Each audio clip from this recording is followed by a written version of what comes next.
Welcome back to Your 1230, the only podcast where our guests tell their story with the help of 12 questions in just 30 minutes. I'm your host, Mike Salitro, and today we are very excited to be joined by Craig Andrews. Craig is the principal ally and founder of marketing agency allies4me. Using a proven method that mimics the stages of courtship, allies4me helps companies find strangers and convert them into high-paying customers. A first-time offer is like a coffee date that accelerates high-ticket sales. Welcome, Craig. We are thrilled to be speaking with you. Mike, thanks for having me. I've been looking forward to the 1230 podcast. Love the concept. Love what you're doing. Well, thank you for saying that. And I'll get into our first question right away here. I did ask you before we recorded because I wanted to make sure I knew what we were talking about. But what do you mean when you say coffee date and first-time offer? How are those two things related? Yeah, so we work exclusively in high ticket sales. And what I've seen and what I've tried and failed doing is, walking up to complete strangers saying, "Nice to meet you. Would you like to buy my high ticket program?" And we would liken that to kind of walking into a bar up to a complete stranger and saying, "Hey, you're kind of cute. Can I have your phone number?"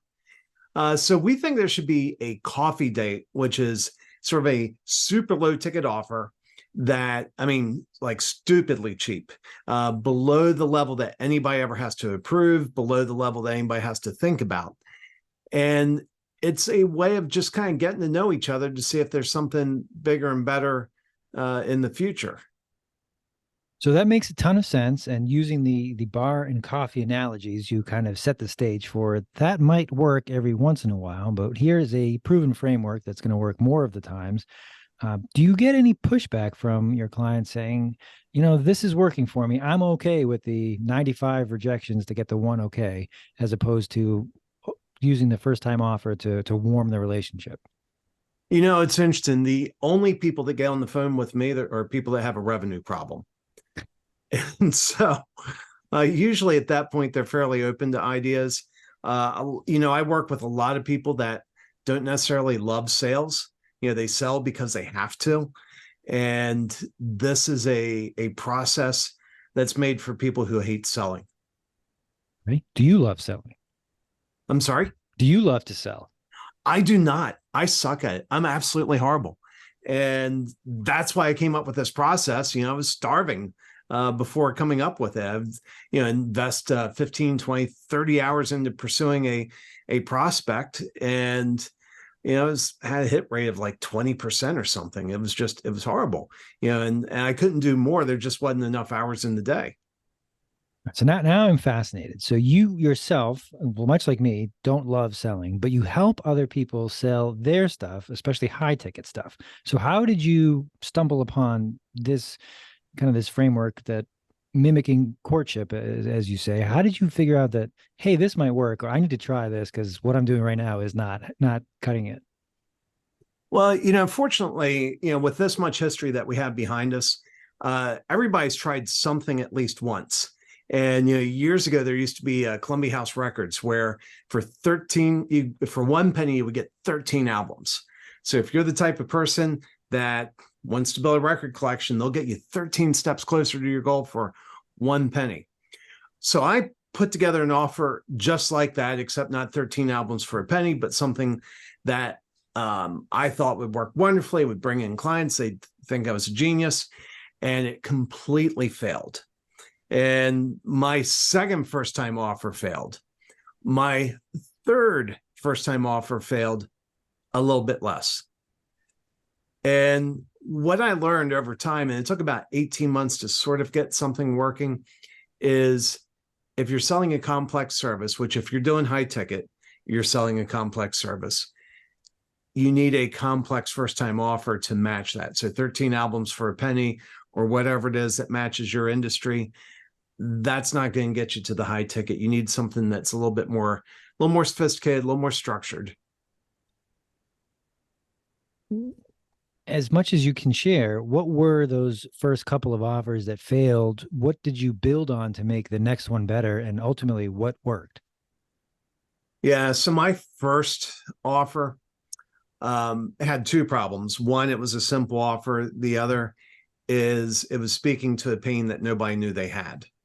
Mm. And so what I was offering was I would do a eye tracking analysis of your homepage to let you know what was resonating with visitors, what was not resonating. And I would do that. I think I did it for like $7 or something like that. And absolutely nobody bought it, because they didn't understand it. If they got it, if they, once they got the results, they didn't really know what to do with them. It was just such an incredible mismatch. And so over time, I started moving away from that and moving towards addressing their pains, having an offer. And we would say that a good first time offer has 4 or 5 deliverables, and multiple deliverables should solve a problem. So my first offer, the eye tracking, was just it was more of a diagnostic. So it was telling them what was wrong or what was not wrong. So the magic really comes when you come into somebody's life and solve a problem for them. And so over time, that became one of the essential ingredients. So I took a bunch of notes there because a lot of things I want to follow up on, a lot of great stuff you said. First, the point, absolutely nobody bought it because there's a problem, or it's a problem they didn't realize they had. And I think a lot of people who are trying to sell something for the first time or package something the first time, they have something that either they fall in love with or that they really like, or they have yet to test to see if there's a market. Will somebody pay for this? Will this ultimately help somebody or solve a problem? And sometimes the answer is no. And that's tough to get to a point. It's like, well, I put all this time in, I put all this in, this thing is great, but nobody wants it. So you tell that story, kind of think of it to make sure that there is a market and to test and to iterate all those things. Well, and kind of to tie on to that, it's a real problem they have. They just don't realize they have it. And that's really the key is I don't care how much, you can't convince them they have a pain that they're not feeling. That's excellent add-on. Thank you for that. Now, the other thing I wrote down, when mentioning high ticket, how do you define a high ticket offer, or what separates high ticket versus non? High ticket's always from the perspective of whoever's writing the check. And, I have one person sells, has a service that he sells. It's $50 a month. And I was like, interesting. I said, where are you selling it? And he said, in South America, Central and South America. It's like, well, what's the average salary? He said, about $1,000 a month, $1,000 to $2,000 a month. Well, that's 5% of their monthly income. So that's high ticket for them, for that market. For the US, usually we're dealing with 10K and above. We've done everything from 10K up to 1.2 million. Okay. So thank you for kind of establishing what that is. I mentioned up top the company name, allies4me. Where does that come from, and how did you decide ally was what you wanted to be for others in improving their sales journey? Yeah, well, at the root of it, everybody needs an ally. None of us can go through life alone. And you know a little bit of my story. A couple of years ago, I was in the hospital in a coma, and they were telling my wife I was going to die. And my wife very much became my ally and helped do for me things that I could not do. And there were several moments that I'm 100% convinced if she wasn't there, I'd be dead now. And so it's really about being an ally in the lives of others to help them in areas that's not their core expertise. So I want to follow up there on obviously the point of being in the hospital, having your wife be that ally for you. We'll hear sometimes from people who have the traumatic experience from the I would not be here, and they have a completely different or a changed outlook on life. How do you, looking back, how do you look at things differently, or how has that been kind of a fork in the road for you? That's a common question I get. And I would say that, in a lot of ways, I had the right things in place. You know, probably the biggest wake up for me has been anybody that's been married, At some point, you get into fights, stupid fights, things that just don't matter. And when you almost lose everything, it's a lot easier to look at those and say, that's not worth fighting over. It's just not worth it. So that's been the biggest thing. And it was one of the benefits was, I was in a 6-week coma, and my wife came to me every day, and she had to fight the hospital to even come in there. They weren't letting family visit back then. And the things she was saying to me when I was in my coma made it into my consciousness. And when I woke up, my trust and affection for my wife was just like through the roof. Oddly enough, my trust in the doctors went in exactly the opposite direction. And it's pretty much what they were saying around me when they thought I couldn't hear. So as much as you're comfortable talking about, as much as you recall, when you look back at that time, what were the things that either come to mind now or that stuck out to you then, that it's like this something is different. I hear voices or I have this experience, but it's not what I'm used to. Or, looking back, this is what this was like. And I can't describe it, but this is what I was like. This is what it was like for me during those 6 weeks.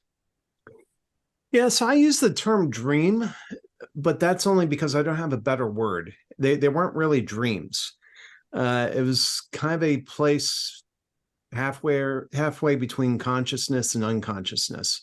I joyrided a Bentley and almost got arrested for grand theft auto on that. And so those were very, very much removed from reality. As my dreams progressed, I knew that I was sick, and I knew that I had to convalesce and rehab. And so one dream in particular, I believed I was in a weird medical commune in West Virginia, in Harpers Ferry, West Virginia. And it was in an old Victorian house with lacy white curtains and yellow tinted lights. And they put a willow reed down my throat, and which was supposed to make me better, but it prevented me from talking, and it was really painful. And they manhandled me a lot there. So coincidentally, so here's an example of what that looks like in the real world. I know on that particular day that I had that dream, because I'm able to look at my wife's journal and look at what was happening. I was like, oh, I had PT that day. Somebody came into my room and they were working my legs to try to get blood flowing. And at the time I had a trach, which kept me from talking, and it was in my throat, and it made me uncomfortable. So that's what I mean, where it was sort of, it came as a dream, but it was really a reflection of reality. And in that particular one, this is the other way I was able to figure out what day it was. My wife, I asked her, I said, what side of the bed did you visit me on? She said, always on the left. I said, what about this day, September 20th, 2021? What day, what side of the bed did you visit me on? She said, oh, that day I came in on your right. I said, yeah, because in my dreams, that's where you were. Wow. So, I mean, as you talk about that, you can really value is not even the strong enough term, but understand how important a ardent ally is for someone it's a life or death situation. And as you say, that if she hadn't been there for you, hadn't fought to get into the room and to kind of be there by her side, who knows how that situation turns out. So it's fitting how it's tied into the to the company name here, and how you kind of fill that role for others, and going back to the day to day. What are some things that when clients work with you, they don't realize what an ally can do for them, or you open your eyes to, you help them open their eyes to, this is something that you're either not seeing because you're too much into your business, or you don't have this experience yet. And here's what I can do for you, as kind of being the person next to you or by your side. Well, I think a lot of your audience is kind of early entrepreneurs jumping out and doing something. And most likely they've observed someone else doing that. and they think, okay, for me to be in this business, I need to do this. I need to behave this way. I need to perform this way. And one of the most rewarding things for me is when I'm working with somebody and I figure out that they're trying to be somebody that they're not.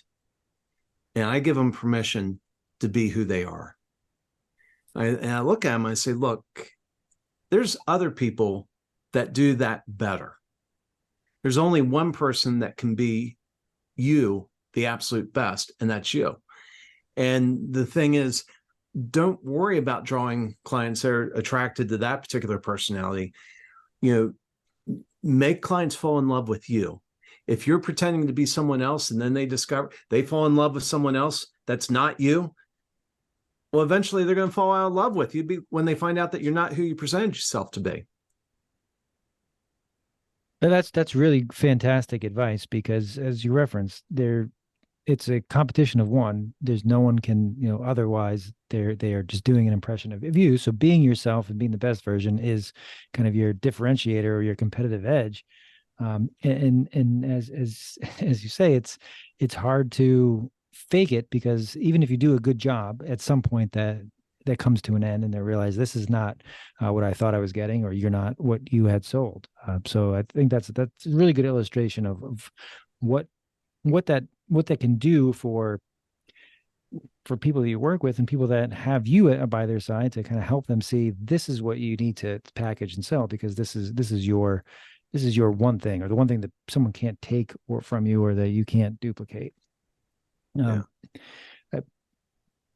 Most of the time when kind of selling to others, the idea of people never want to be sold, but they like to buy things comes up. That if it's positioned in a way where it's, this is something that's useful to you, or as we talked about earlier, you have a pain, I can solve that pain, and here's how. So how do you, when acting like ourselves, acting naturally, how do you kind of change the tenor of that conversation, or put it in a way where it doesn't feel like I am giving something to you that you may not want, or I am presenting something to you that you're not interested in buying? When we're doing a sales call, it's a 1 hour call. The first 30 minutes is asking questions. And, and that's the nature of your podcast. You come in, you ask 12 questions in 30 minutes. And I would imagine you unlock amazing things, and you see smiles on your guest's face because they're talking about stuff that matters to them. And where I would draw the difference is, if you've been to any type of sales training, the questions that they give you to ask are are largely manipulative. They're designed to kind of box somebody into a corner. And eventually the question is like, some version of, well, would you like to buy my program, or would you like to die a horrible, excruciating death? Those are your choices. You have no other choices than those two. Which one would you like? When you put it that way. Yeah. And, but these questions are really focused on trying to understand people. Now, we do add something that we call priming questions. And, one of the things that we talk about is, before somebody can buy from you, they have a broken belief system that's preventing them from buying from you. And you have to change that broken belief system. And some of that you can change during the sales conversation. Some of it you can't. And that's the things you can't change during the sales conversation. We move into the first time offer, which is sort of like a mini project. And it's much easier to change those elements of the belief system there. But what priming questions do is, somebody comes in with some assumptions, and when you have some carefully constructed questions that are there with the purpose of illuminating and bringing truth to light, a lot of times the best priming questions are ones that, when you ask the question, one, it's a perfectly reasonable question for you to ask. You probably need that answer to be able to do what you're doing. The second is, you're pretty certain they won't know the answer when you ask them that. And the third is that they will immediately know that they should know the answer to that question, but don't. And so what that does is that starts priming the brain to say, you know what, here's an area I haven't really thought about. And if he's smart enough to ask me that question, he's probably smart enough to help me answer it.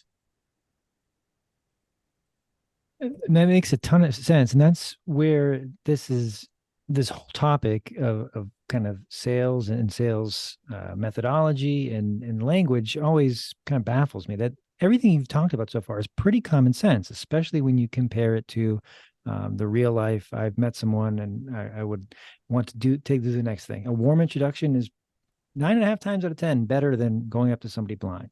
Giving somebody, small incremental, showing that you care, asking the right questions, asking the right follow-ups. These are common sense things, but they don't happen all the time, and it can be difficult. So for someone who has kind of the epiphany that you had and said, I want to do it this way now. I want to change from would you want to buy this, or would you want to buy this sales technique, to I want to ask you questions that are thoughtful and might be helpful to you. What's the first step that they can take to kind of get on that right path? Wow, that's a good question. Well, and it's a big step. I tell people their biggest barrier to selling is their insatiable desire to sell. And when you can shift out of that into a desire to serve, it becomes a lot easier.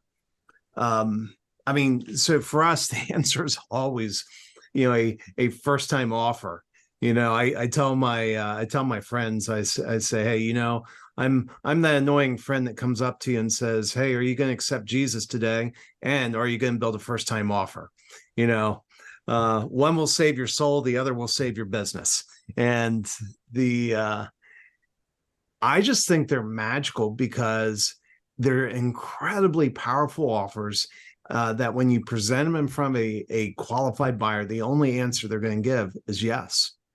And when they're designed right, we design what we call a scarecrow in there. The scarecrow is invisible to the ideal buyer, but the non-ideal buyer sees the scarecrow and it scares them away. And so they work as a filter. And so you don't have to sell. You just have to present with a heart of service. A lot of your qualification challenges go away when you have a properly designed offer, because they attract your ideal clients and they repel your non-ideal clients. They get rid of tire kickers.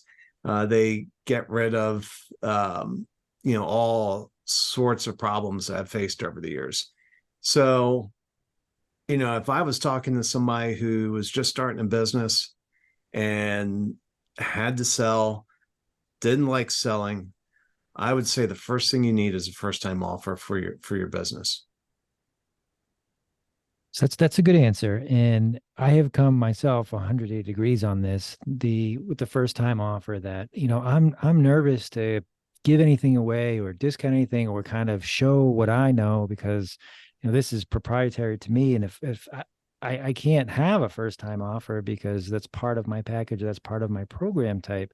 And I've come to see that could not be further from the truth, that especially, and I love the scarecrow kind of visual, that it's in there to kind of ward off the wrong type of client.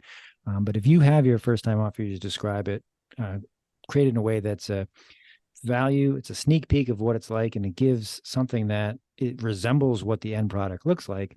It really kind of checks all those boxes, because it signals to your ideal client that here's something that's going to help you now. Here's something that is a preview of what can come. And by the way, if this works for you, it's only going to work at a greater level if we were to move forward. So rambling here, but how do you convince people that this first time offer, or this discount, or this perhaps very nominally costing thing is worth doing, if it's going to be a glimpse into something that they charge a lot of money for, a high ticket offer, and there's no guarantee this person's going to buy it down the line? So how do I convince people to adopt one, or how do I convince people to buy my own first time offer? Let's go with adopt one. That I don't want to give anything away or discount anything. So, everybody gets on the phone with me has a revenue problem. And so if they have a revenue problem, usually at that point, they're pretty open to trying different things. And again, most I work with a lot of people that just don't like sales. And this is a sales process for people that hate sales. So that resonates. I quit telling them, back to what we talked about earlier. You be you. Nobody can be you better than anyone else. And if you think that you have to be some slick salesperson just to be a successful business owner, that's wrong. Don't be that slick salesperson. Be the opposite of that. And people are pretty receptive to it. But kind of tying into that, one of the fears that people have, they say, I worry that will make me look low value or desperate. And if I offer something like this on the front end, they're going to expect everything to be cheaper. And, when I first started hearing that, I was like, that's weird, because I've never had that issue. But, I've learned the hard way, listen to customers, they're seeing something that I'm not. And so I kind of slowed down. I looked at it, I was like, why do I not have that problem and they do? And it came down to three things that keep me out of the hot water in terms of people looking at it as low value. One, what you're doing in your first time offer must be high value. And it has to be high value to them, not high value to me. It has to be high value to them. The second thing is you have to set expectations and price out where the offer should be, or what its real street value is. And then the third thing is you have to have a plausible reason for why you're doing a one-time discount. And we have, and we actually have two that we bundle together, and they're 100% true. It's not false scarcity. If you do false scarcity, shame on you. That's not honest. And if you're trying to build a long-term relationship with somebody, don't start by lying to them. It's a terrible foundation that goes back to that person you meet for coffee, that if you are land that second date on something that is not true, or that's a clear lie, at some point your house of cards is going to fall apart. So it's a good way to end there. Those 3 points are really good, that you kind of set the relationship off properly, and you kind of build from there, as opposed to any kind of bait and switch or any way of tricking someone to kind of work with you. I'm looking up. We are somehow already on time. I could easily ask you questions all evening, but I will wrap up here. Where can our listeners find you, or if they want to connect, learn more, where can they do that? Yeah, so they can come to our website. It's allies4me.com. That's spelled ALLIES, the number 4, ME.com. And I actually have a free gift for your audience. And that is 2 gifts, as a matter of fact. One is a guide to making first-time offers, and the other self-paced course that they can take. We give them 23 days access to the course. And the reason we do 23 days, we're not trying to be stingy. We understand human behavior, and we know if we give you a free course and you sign up for it, you will never take it. You'll do it next. You'll say, "Oh, I'll get to this next month," and a year from now, you wouldn't have gotten to it. You would have forgotten about it. It will not have changed your life. And so we found that if we put a little time limit on there, we see it in the analytics, people come in, they consume the content, and that is our goal. We want to see lives change. So 23 days access. The way they get that is they come to our website, allies4me.com/1230 for 1230. We'll post that. Thank you so much for including that. And I love the 23 days. I think that's brilliant. Because you're absolutely right that if it's something that's never going to expire, most people are never going to look at it. So the 23 days gives them that finish line. So, well, I have to. This is good stuff. I want to make sure that I consume it, I read it, I use it. I've got a timeline. So that's very, very smart. I love that. So wrapping up here, I did jump around quite a bit, but is there anything that I didn't ask you that I probably should have? Well, obviously, I lived. You didn't ask why I was in the hospital. So I had the Delta variant of COVID. Wow. Okay. And when they put me on the ventilator, they told my wife I would die, because everybody else if you got Delta, you went on the ventilator, you died. And I was actually the first survivor who left that ICU alive. That's incredible. Yeah. Well, yes. I mean, your appearance here does spoil the end to that story, but thank you for sharing how it started. So we are very happy that you are alive and able to speak with us this evening. Most Your people are. well, your story is a great one. Thank you for joining us, Greg, and I do look forward to doing this again. All right, Mike, thanks for having me on the 1230 podcast. It's been fun. Got it.